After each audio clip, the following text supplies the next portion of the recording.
Higit 100,000 pisong halaga ng mga paputok ang kinumpiska sa Taguig at Baguio City.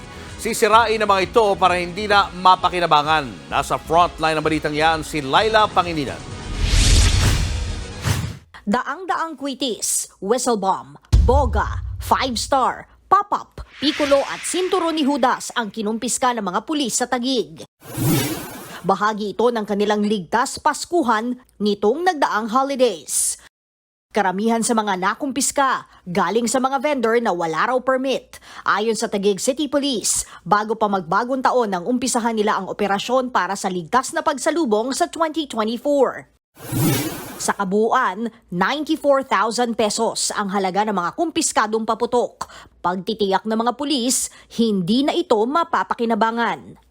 Properly turnover po sa ating EOD. Doon po natin i-dispose sa C6 po. Ito po, mapasahin po yung iba nito. Yung isa po, kung nakita nyo yung mga boga, pinitip namin yung mga lata. Kasi po, baka pag hindi dinispose, magamit. So, yun po ang iniiwasan natin.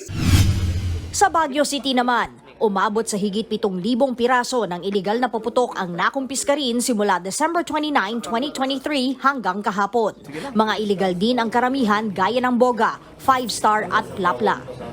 4 days prior dun sa New Year, nag-implement tayo ng massive operation against illegal paputok all while the city is totally banned on exploding and selling of firecracker and other related yung boga, yung mga improvised pyrotechnic device. Sa kabuuan, nasa 40,000 pesos ang halaga ng mga kumpiskadong paputok sa City of Pines. Sisirain din ito para hindi na magamit.